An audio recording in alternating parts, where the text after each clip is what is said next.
Thanks for everyone for coming today. This is obviously our second sort of startup academy, and it's really cool to see sort of everyone and hear the stories of sort of in and around the startup scene over the last few weeks and months. I just thought I'd provide a quick introduction from the High Growth Ventures team. We've got obviously Derval in the room and and of course Aurora, and just a very special thanks to Aurora for putting this all together. We're very proud to now have over 370 members in the Startup Academy around the country, which is awesome. And you know, it's good to see some of the efforts sort of come through to certain opportunities that the firm's working on. I thought I'd share just two of them that happened over the last few weeks, and you know, kind of highlight some of the work that we're doing and how the firm's doing a push in this area. And one of them actually was Warwick in the room. A few of us in Enterprise went out to a pitch competition, you know, and saw 20 odd startups pitch. And one of them out of there was a startup by the name of HireUp, and they're basically a platform that connects people with disabilities with support workers.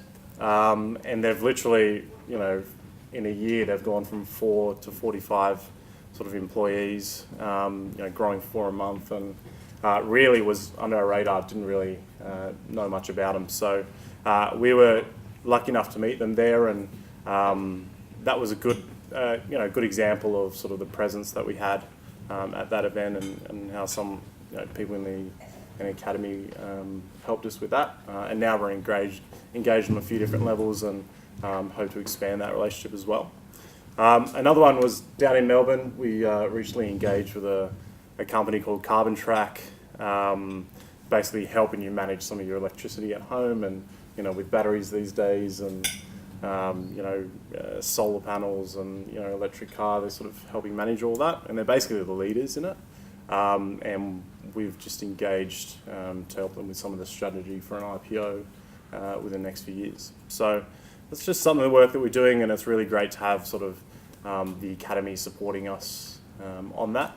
And hope we've got 300 members, and it's great to see you all engaged going forward. But just remember, if there's any sort of startup that you find interesting, or think might disrupt us in any way, feel free to let us know, and we can go out and meet them and see if we can engage on some level. I'm going to hand it over to Andy now in the panel, and we're going to talk about, I think, growth hacking today, which should be interesting. Great. Thanks.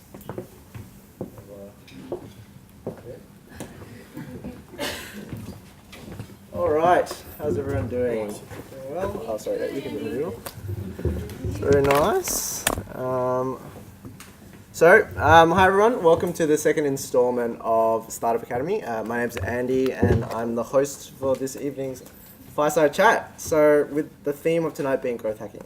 So before we start, can I get a show of hands who knows what growth hacking is in the room? Do you want to just put your hands up? Okay, so yeah, getting there. And to be honest, like from my own personal perspective, I actually didn't really know what it was. For a long time, I heard the word being thrown around a lot. So, I guess that's why we have our lovely guests here today. So, to help us understand more of this tonight are our two special guests. So, to my right is Anna Cheng. So, Anna is currently working as head of growth for Spaceship Australia, a millennials-focused superannuation fund that puts technology investments at the core of its portfolio to hopefully ensure that your super reaches the stars. Anna was an integral part of, you got that right. So Anna was an integral part of growing the member base for Spaceships to 40,000 within 4 months, and helped it accumulate over 100 million in funds under management in the same space of time. She's also had a wealth of experience mentoring and speaking on the topic of growth marketing across the industry, and she's also co-founded and been part of several other startups. So Anna, how's it going? Yeah, good. Good. Excited about tonight, or just happy? Hope you can share some of your experiences and give everyone a little bit of insight into what growth marketing is. So, yeah. Growth hacking. Sorry. And our second guest tonight is Tamir Vigder. So Tamir, he's kind of our little star when it comes to our KPMG high growth ventures. Tamir moved to Australia from Israel at the age of 13.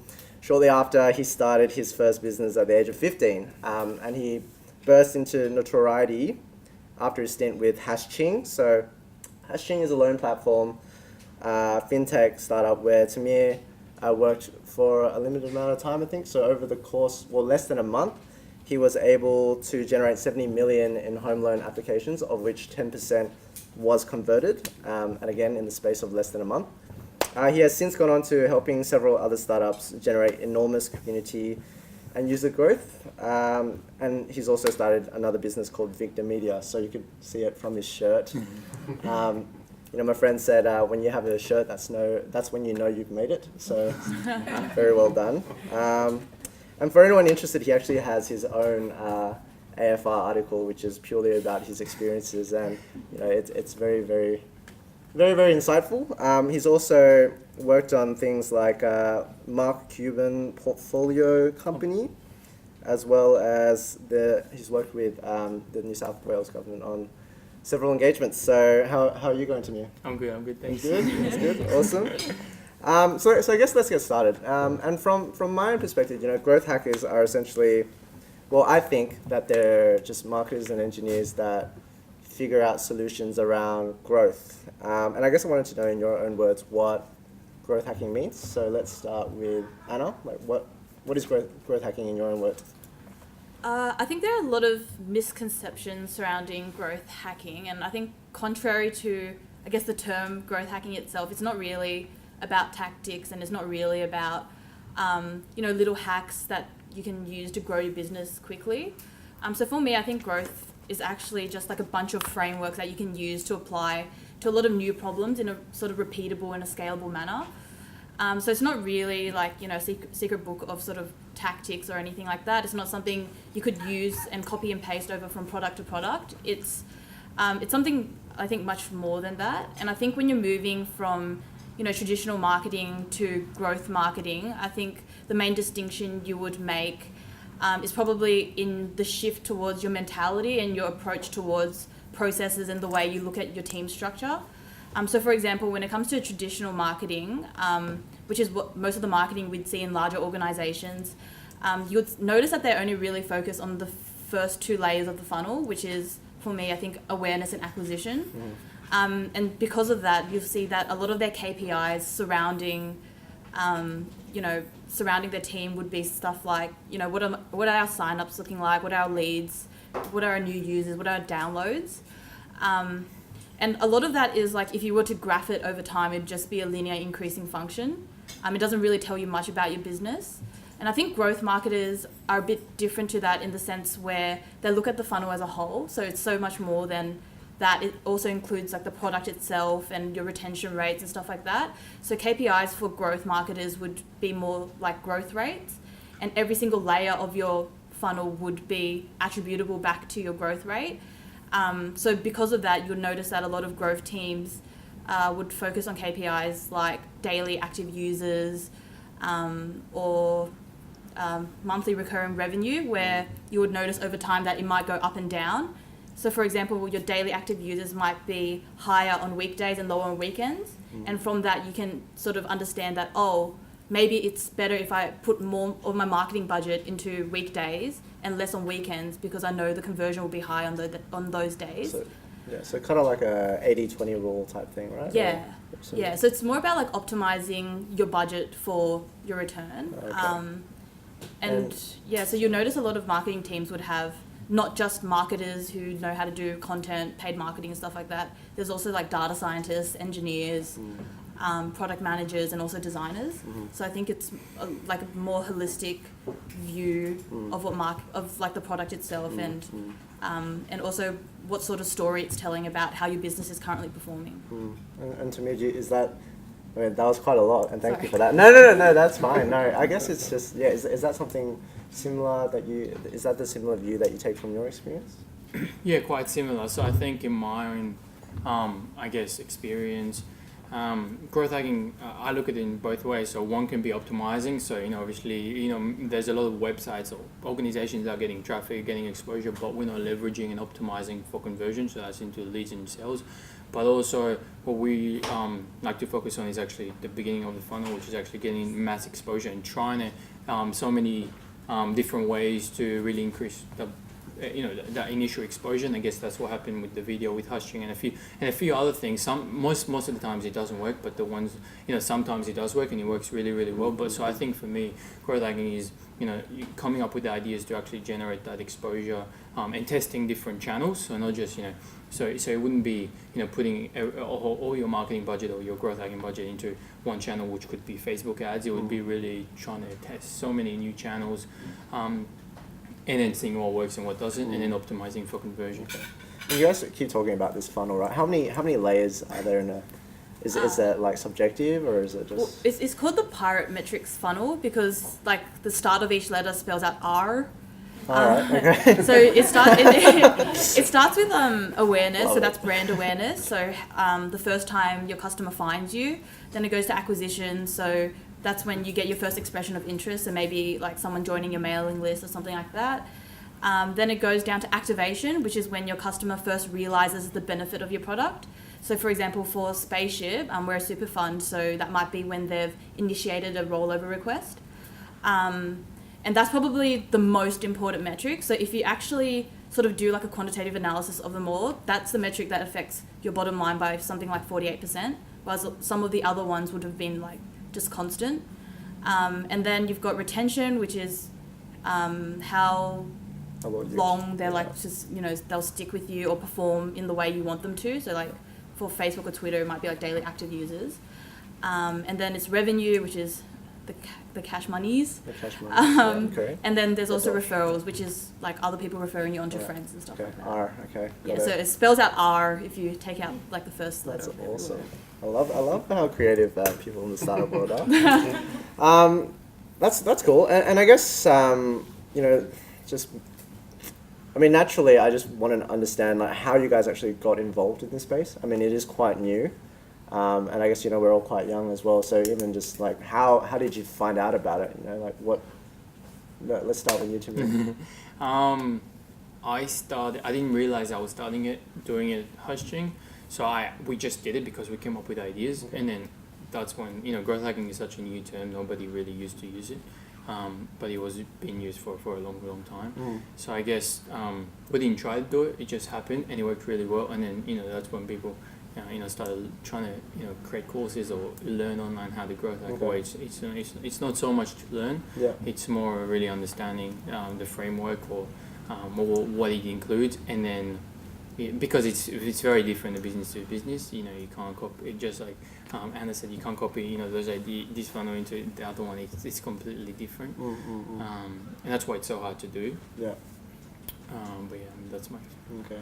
And I was speaking to you before, Anna, about how you attended a lot of different, was it conferences or talks and things like that? Yeah. And like, is that something that you just looked up? So like growth marketing talks on Google or like meetup.com, that sort of thing? Because I mean, like, I wouldn't have a clue where to start, really. I don't remember where I first went to my first talk. So my background was, I did accounting straight out of high school for 1.5 years. Fun days, yeah. And then I got really bored of it, so I sort of went 0 to 100. I started my own business when I was 19, and I was actually sort of doing growth things, but I just wasn't realizing it. So it was like a food business. So I spent one night cooking 60 portions of spaghetti in the uni kitchen just to test pricing points to see if people would pay at $7, if people pay for delivery, if people would, pick up and stuff like that. So I actually started doing like testing a lot more in that role. And then when I moved on to something, because our founding team fell apart, so I moved on to something different. That's when I entered Murudi, which is one of Telstra's startup accelerator. And then when I entered there, I realized, there are actually like processes to doing this, and it's not really just guessing and checking like I did before. So I think I got introduced to like growth talks that way. So I might have attended one, and then one turned into maybe like a dozen over the year of 2016. And probably the first half, I had no idea what they were talking about. So I wrote down everything they said, and I looked back at my notes, and then I was like reading them this year, and I was like, oh wow, I have no idea what I was talking about when I was writing these notes. But then over time, I think like you start hearing better speakers, and then when they're able to sort of explain it in a much more clearer sense, then I started picking it up. And then eventually I started doing talks of my own. But I think a lot of growth is more about doing, and like I really struggled with growth at the start because I was just listening to talks. But when you're actually working on like a project, then it's much more easier to understand because you're actually doing it. And testing and the cycle of testing becomes a lot more like simple and easier to grasp, I think. Okay. Yeah, no, it's good that you bring up how there must be a very steep learning curve in the beginning, right? Because I mean, I guess some of the terms that you guys throw at me just kind of go like for me. I'm not sure about anyone else in the room as well, but yeah, it must be very intimidating. And I guess were there certain people that sort of guided you through the experience in the beginning and sort of kept you, inspired as well as motivated to keep pushing forward? And like to me, specifically for you, I know you came over here when you were 13, and there must be a whole backstory to that as well. Was there anyone specific that sort of pushed you towards this direction? Yeah, so I was lucky enough because when I started my first business 15, I was introduced to the co-founder of MYOB, the accounting software. Wow. And then since then, he's been my good mentor, a great mentor, and kind of directing me where to go when I was young. I mean, still young, but back then. And then people to meet and introductions and stuff, and that's how I guess it started. Okay. Was there anything specific that you guys would do? So would you guys just catch up over coffee or? Me and. The co-founder of MYOB. Oh yeah, I mean 100%, like coffees and like just trying to learn, go to events, go to meetings because he's a VC himself, so we'll just go to and he's friends with Paul, and it would be like going into meetings and trying to understand stuff, trying to raise money and what's the business model looks like and stuff like that. So that was a good experience for me to learn, that way. Okay. And what about you, Anna? Like, is it the CEO? So Paul is the CEO of Spaceships. Oh, Paul's CEO. Yeah. And also the board. Yeah. So no, I was looking at Andy's questions earlier at work, and then Paul walked past and he's like, "You better say me for this question." So by default, Paul. Paul and Koshi are genuinely the smartest people I've like probably ever met. They're smart in their own regard. So Paul's very good with strategy. Koshik's great with operations, and I think. We always call them mum and dad at work because they're sort of like mum and dad because of the way they work together. But I think they were a great inspiration to me.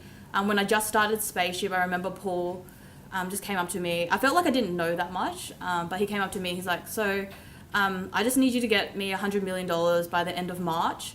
And he's like, yeah, feels easy, right? And then I remember him drawing on a piece of paper with pencil, like a linear increasing graph. And then at the end of the line, he just wrote 100 million. And he's like, yeah, feels easy, right? Like, you can do this, right? And I was like, I'll give it a shot. But then we actually ended up doing it, so it was all right. So you actually said that. So actually you said, so here's your job, raise 100 million. Yeah. So during my interview, it was even worse. So he was like, give me 200 million. Oh, okay. And then on my first week, he was like, nah, I meant 100. But back then I was sort of like, okay, yeah, I'll give it a shot. Like I didn't think it was serious or that we'd actually do it, but then it turns out it was all right.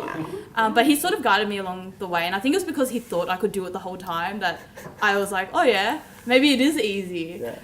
So we actually ended up doing it at the end, but Paul and Koshik, I think like really gave me a lot of guidance, a lot of confidence in my abilities, because even at that point I was sort of like, I don't know what I don't know. Like I felt like I was very beginner, but I think a lot of it is just like you learn on the spot. And I think it was probably better that I was a beginner, because I think like the best opportunities for growth and where you'll find most of your like the ability to do something that someone's never ever done before is when you actually don't have a solution to a problem that you didn't know existed, and then you find out that solution to yourself. So I think Paul always says something like, like you can't get something differentiated by copying strategies that other people have used, and I think that probably worked in our favour. Yeah. But Andre from Canva has also been a really good mentor to me as well. Yeah. Okay. And I guess talking about not replicating things, do you have any sort of unique stories that you can share with the audience around, like I guess like for example, even like Spaceships is a Spaceships. Spaceship. Yeah. Spaceship is a good example of, you know, some sort of experience that you've had with growth hacking. Like, can you give us just the story around it and you know, how you sort of went from finding the problem to coming with the solution?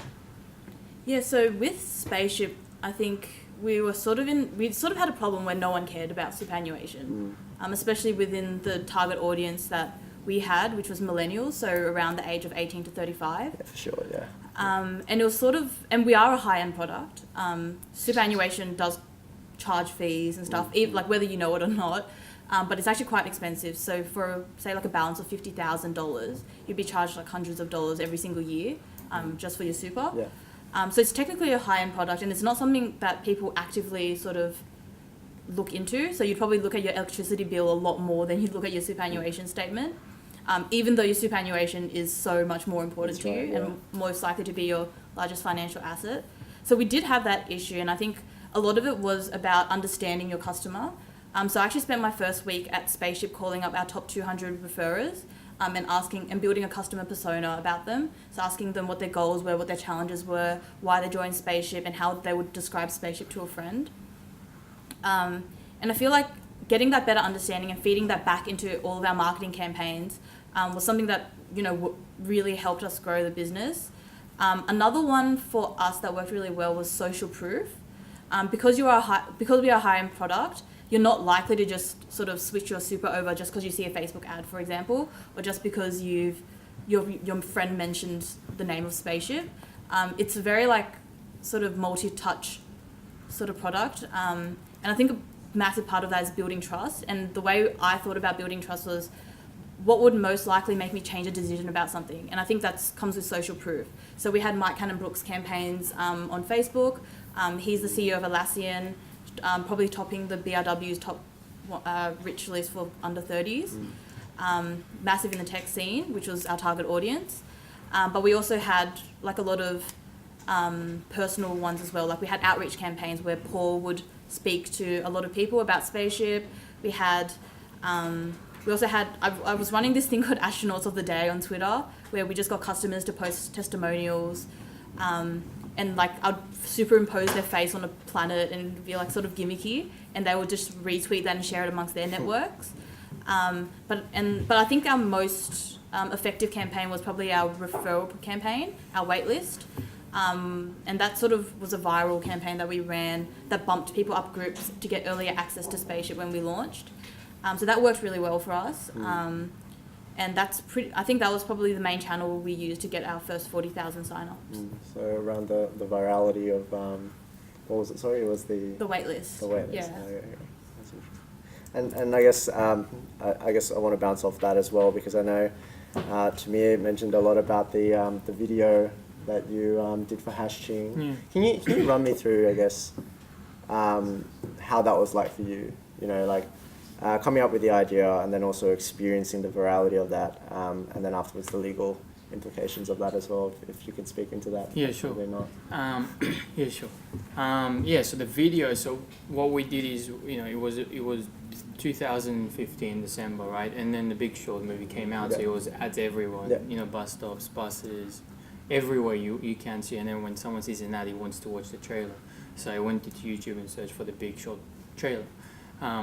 And we said, how can we leverage the millions of dollars that they're spending? And, you know, like it's a Hollywood movie to leverage traffic to Cheng, because it was in the same pain point. You know, banks are ripping everyone off. So we're like, maybe we should create a video which is a trailer but the Australian version, and it's a parody. So we had, you know, the banks in Australia in the video instead of the American, like in the trailer. And then it was us, like me, Mandeep, Atul, and the guys from Cheng.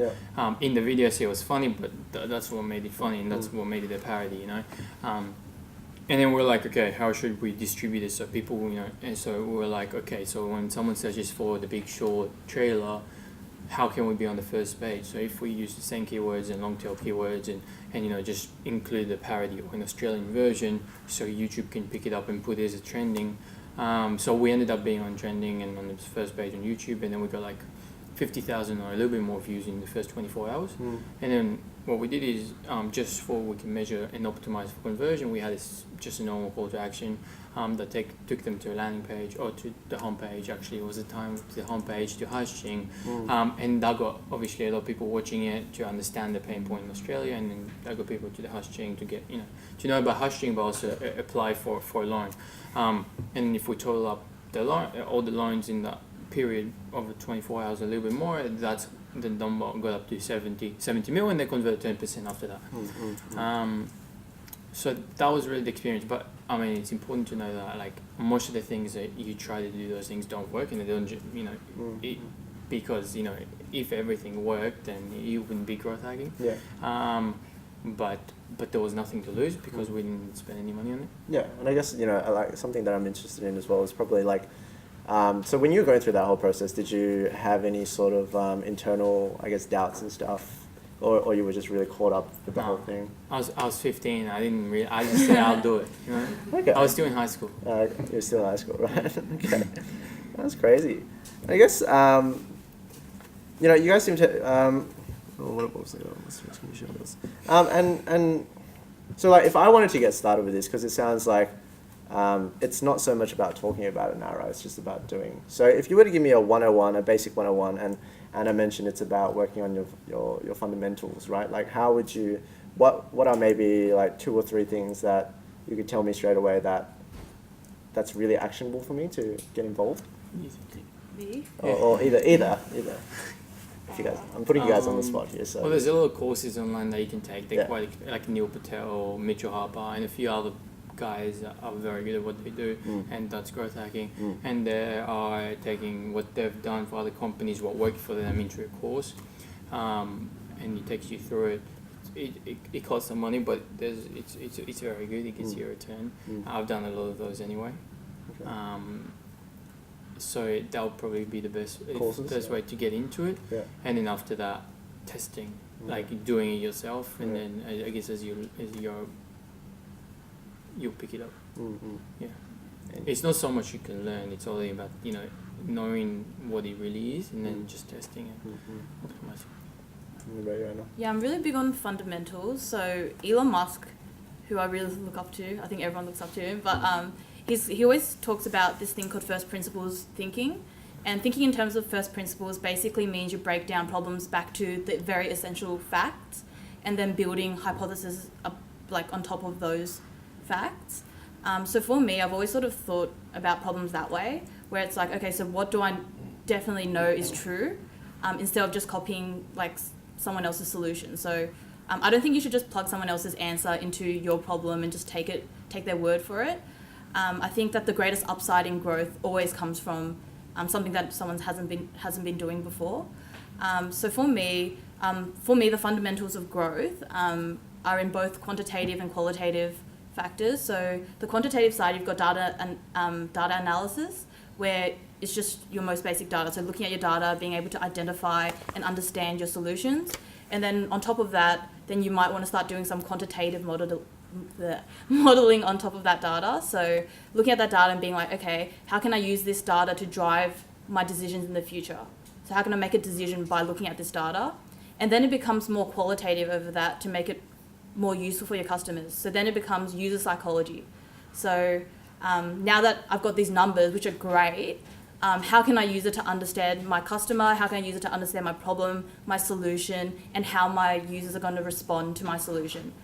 So that's super important as well. So just understanding how humans work, pretty much, just having that empathy. And then I think you could be great at all 3 of those things and still suck if you're not good at storytelling. So I think what takes a company from good to great is all in its storytelling. So how are you able to wrap everything together in a way that's so relevant to the end user that it just makes a lot of sense? I think those are like the fundamentals of growth, and I sort of view the fundamentals almost like you view a block of land. So the more you work on it, the greater your land is, and the more you can build on top of it, and the more complex things you can build on top of it, and the more complex problems you can solve. So once you've got the fundamentals right, then all the tactics you want to start experimenting with become so much easier. So that's when what Tamir was talking about, like when you start looking at the growth framework. So just basically having the fundamentals and looking at the essential truths, and then coming up with an idea or a hypothesis you want to test, then building an MVP, so the most basic thing you could use to test that particular idea. actually testing it, looking at the data and being like, okay, what did I learn from this data? And then using that to feed into your next idea. And I think that's sort of like the cycle of learning that you'll go through when you are running growth experiments and doing growth for any sort of project. I guess it was fundamentals followed by strategies and tactics, right? Or- Yeah. Okay. Do we have time to run through an example, or? I think it might be cool if we go like any questions. Okay. From the room. Yeah. So if anyone in the room has any questions, do you want to just shout it out, or put your hand up? Actually, that'll be preferable. Someone? Yep. I've got a question for Anna. Like, you talked about first principles, and I'm keen to hear sort of what do you think about millennials going forward, and what are some sort of mistruths that are around kind of spoken about millennials? Given that you sort of interviewed 200 different of your sort of best referrers, what are some basic truths about millennials that maybe you use in marketing to them at Spaceship? Well, I think, I don't know, I use mine obviously like very tailored towards the Spaceship product. So something interesting, for example, that I've found only through talking to our customers was that there's a separation between, the reason we're targeting millennials and not the older people, so I've separated them into two different customer personas. So I had 18 to 35 and 35 plus. What I noticed about millennials is that they're actually a lot more willing to refer products on to friends, especially financial services and stuff like that, as opposed to older people. And I had that as a quantitative data point, and I was like, okay, well, this is interesting. And I was sort of like, well, why? And that's when I started asking deeper into the question, getting more qualitative data. So I would ask, why would you refer Spaceship to a friend? And like millennials were just, I think it's because they have more channels to share through, but also because they're more interested in ideas as opposed to, they're sort of just more open in terms of sharing and referring products onwards. Whereas the older generation, I find that they're more reluctant to share financial products unless they're very sure that it's something trustworthy, that it's something they truly believe in, and stuff like that. So, for example, our referral program actually worked a lot more with millennials than it did with the older generation, and I would find that the money that I'd have to spend on acquiring a millennial was much lower than acquiring someone of the older generation. Any other questions? We should have something else, but okay. Well, it's not really locked down. But okay. Well. I have a question. Yep. Yeah, I wanted to know, I wanted to hear some kind of what have been your most challenging moments in working with startups. Anna, for you having to build that wait list, obviously you did it. That's incredible. But there must have been moments, particularly in such a young startup, where you were like, oh shit, it's gonna happen. And Tamir, you've worked with a whole number of businesses, so I just wanted you to kind of give everyone in the room insight into what were some of the challenges and how did you see yourselves and the businesses overcome those? From what I've tried to help, companies that are very, very early, so no traction, and companies that are, with traction, and it's a lot harder to help companies that have no traction, so really, really early stages companies, because it's really from scratch. So it's a lot harder to do growth hacking because there's no data to test anywhere, because traffic, you can only measure if there's data. So I guess that's pretty much. Thank you.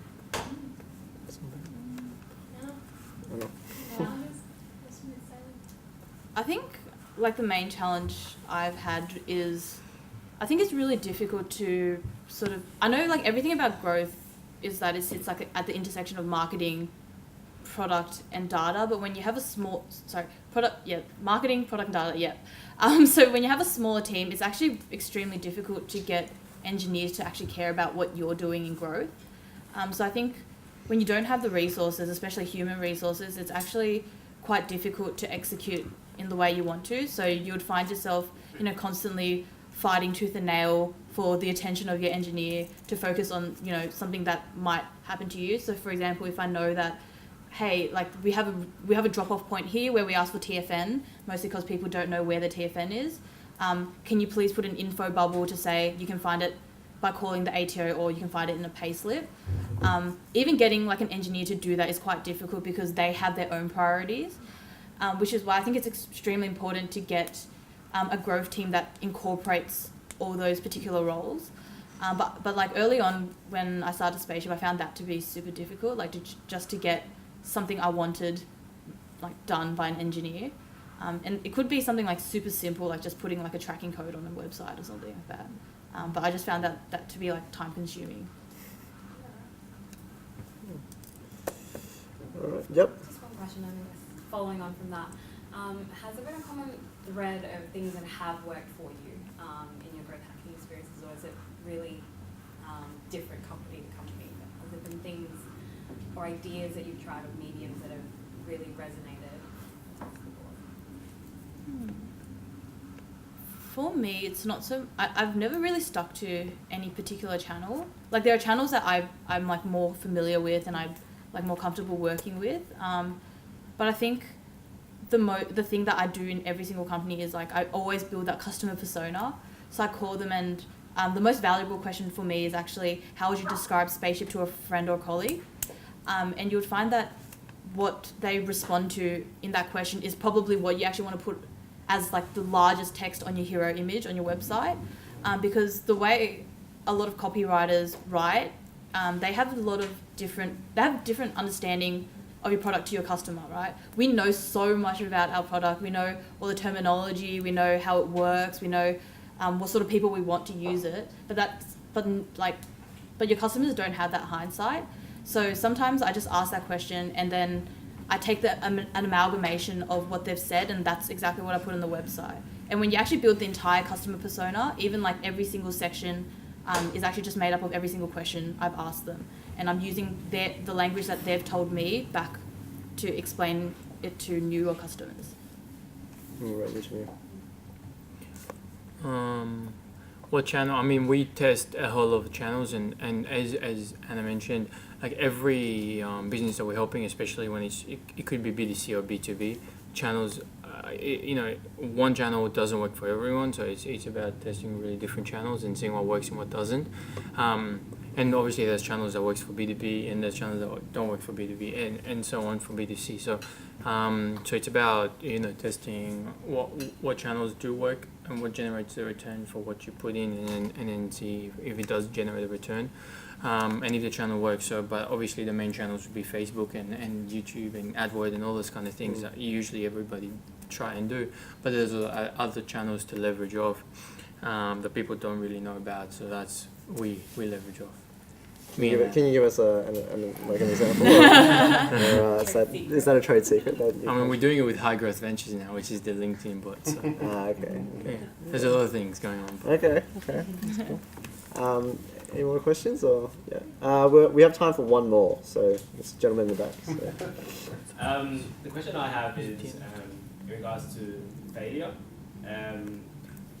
Obviously you guys are great hackers, but I just want to know, is failure a big thing for you guys? Does it happen a lot? And how do you guys go forward from there? Do you understand? Yeah, I'm a massive loser. I think like the biggest part of growth I think is actually just experimenting. And if you're going to start an experiment thinking that you're going to succeed, then that's not really an experiment. So I think a lot of it is actually just testing things. Like there's so many things that I've tested that have just been flops. There's like landing pages where I'm like, oh, this is gonna be a mad landing page, bro. And then we test it and it's like the conversion's like, like half of the original one, and then it just has to be scrapped. Like I think a lot of it is just comes down to being okay with failing, being able to learn from it. So like, okay, well I know this didn't work and then like why? So I think a lot of it comes down to your process and exactly how you're running those experiments. So the way I've always approached it is I start off with prioritizing my experiments. So I rank them based on, what's the probability it's going to succeed, what's the impact it's going to cause, and how easy is it for me to implement this experiment. Once I've got that, then I, run the experiment, and then I look at the results, and I actually track all of my results in an Excel spreadsheet. So I know every single experiment I've run, what my hypothesis was, what my result was, like how many days I waited in between when I started and ended that experiment. And I've actually got all that data there. So anytime I need to look back at it, I can, and then that also helps me sort of get a better understanding of what other experiments I want to try or not try. What about you, Tamir? How do you deal with failure, I guess? I mean, just like Anna said, it's exactly the same because most of the things don't work, and you're testing what works and what doesn't. Usually, all of them don't work, but Okay. but then once you find a good channel or found a good campaign or something that does work, then we just do that and keep that. So, it's part of the process, but it's not failing. It's seeing what works and what doesn't. Right? Yeah. Very, very wise words there. Well, well, thank you for your responses. I think you guys did. You guys really gave us a good insight into what growth hacking is. Before we let you guys go, if we want to get in touch with you, what's the best way to go about it? So Twitter, LinkedIn, Facebook, like mail, post. What's the best way? Which one do you prefer? Like LinkedIn's okay, Twitter's okay. My Twitter's just Anna Q Cheng. Yeah. And then LinkedIn, you can just find me like Anna Cheng. Either works for me. Yeah. And for you, Tamir? Just my email. I don't really. Actually, I do use LinkedIn, but Okay. just my email. Okay. So work email or? Yeah, work email. Okay. Can you just tell everyone? Yeah, sure. So Tamir at vigdermedia.com. At vigdermedia.com. Yeah. in marketing. Yeah, it was in marketing. Promoting. Cool. All right. Well, thank you for that. Everyone's welcome to stay. There's still food and drinks on the side. You can come up and ask these guys more questions. I think you guys will be hanging out. All right. Just giving the KPMG hackathon a plug. Yep. It's happening next week. So, the KPMG hackathon for Sydney is actually happening. So I actually had the opportunity of doing that in Melbourne earlier in the year. It's the demo party is on Friday the 27th at 3:30. So basically, you get 10 teams of 5 cross-functional team members. They come together to turn an idea from an idea to a working prototype. So they actually have a dev and a designer. So if you want to come and check it out, it's kind of like a trade fair. There's also free food and booze, by the way. But it's also really fun. Yeah, so if you guys want to come, definitely hit us up and just come along for the fun. So KPMG Hackathon, guys. Get on it. And feedback.